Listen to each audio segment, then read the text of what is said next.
आप सुन रहे हैं द क्विंट और मैं हूं अलिफ। मैं कहानियां सुनाता हूं, कुछ किस्से, कुछ कहानियां जो यादों से बुनी हैं,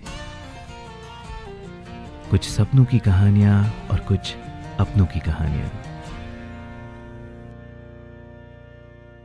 आज की कहानी का नाम है 24 खत।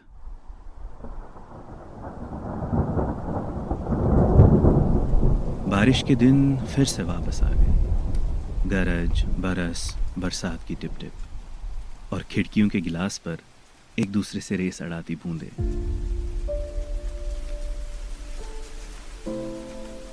कई जमानों से न बारिश का मिजाज बदला और ना ही मैं। बेटा, मैं ये खत आपको इसी तरह हर साल लिखता हूँ, इसी उम्मीद से कि कहीं से आप ये आके पढ़ लो। पूरे 24 साल हो गए ना। काफी बड़े हो गए होंगे आप।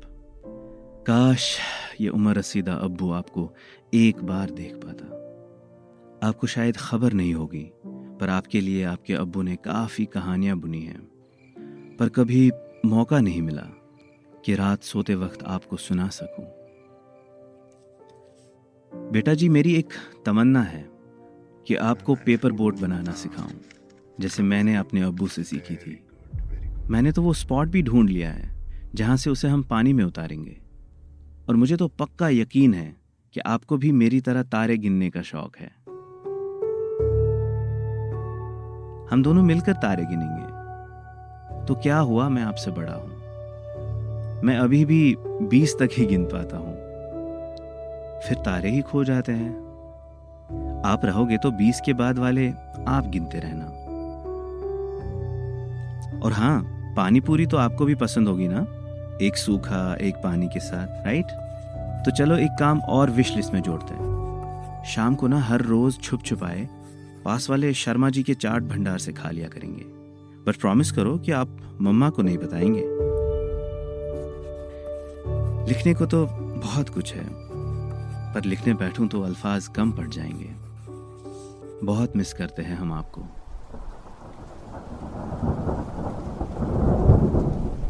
बारिश मुझे हमेशा आपके नन्हे हाथों का एहसास दिलाती है।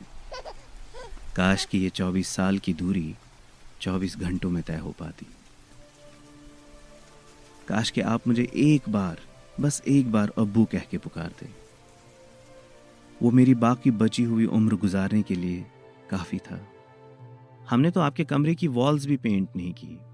अम्मी का फेवरेट कलर येलो है और मैं पर्पल पे अटका हुआ हूं।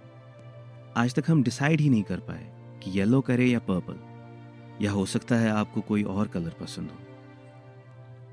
आप एक बार आकर अपना फेवरेट कलर बता दो कि कौन सा कलर करवाना है, और अपने कमरे में आपको कौन कौन सी चीजें चाहिए वो भी बता दो। सच बताऊं तो ये सब बहाने हैं बेटा, जो मैं और आपकी अम्मी बनाते रहते हैं ताकि आपको लेकर थोड़ा सा लड़ लें, ताकि आखिर पर आपसे हम दोनों ये पूछ सके कि बताओ हम दोनों में से आपका फेवरेट कौन है।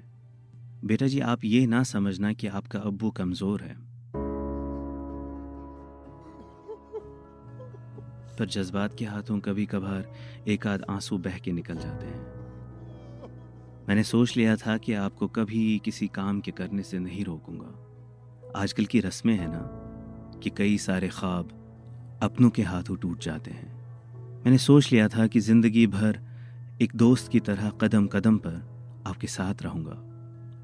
आपके ख्वाबों की ताबीर आपको खुद करने दूंगा, पर किस्मत को शायद कुछ और ही मंजूर था। आपकी अम्मी अव्वल दर्जे की ड्रामेबाज है। मेरे सामने ठीक होने का ड्रामा करती हैं। उसको लगता है कि उसकी एक्टिंग पकड़ी नहीं जाएगी, पर शायद उसे खबर नहीं कि मैंने उसे कई दफ़ा आपके कमरे में जाकर रोते हुए देखा है। कई दफ़ा डिनर टेबल से पानी के बहाने किचन में आंसू बहाते हुए देखा है। वैसे तो वो बहुत मजबूत है, अपने साथ मुझे भी बच्चे की तरह संभाल के रखा है। अब आप इस बार आओगे तो अपना कमरा खिलौनों से भरा हुआ पाओगे। आखिर आपको भी तो पता चले कि 24 साल के कितने खिलौने जमा हुए हैं।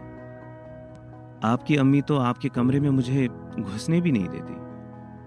काफी पॉजेसिव है आपको लेकर। अब जब आप आओगे तो खुद देख लेना। अगर आप कभी आ सको तो। 24 साल के ये 24 खत हैं,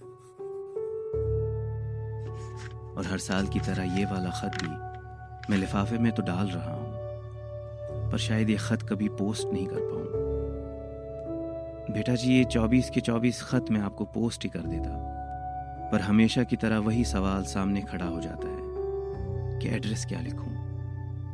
काश कि जन्नत का भी कोई पोस्ट ऑफिस होता। बस ये था आज का किस्सा। अब कहानी इमेजिनेटिव है या रियल, वो आप तय करेंगे। मैं तो बस कहानियां सुनाता हूं। तो कैसा लगा आपको ये किस्सा? मुझे लिख के भेजिए कमेंट्स में। मैं हर बार आपके कमेंट्स का इंतज़ार करता हूं, और आपको ये किस्सा पसंद आए तो अपनों से ज़रूर शेयर कीजिएगा। मिलता हूं मैं आपसे अगली बार एक नई कहानी, एक नए किस्से के साथ। मेरा इंतज़ार कीजिएगा।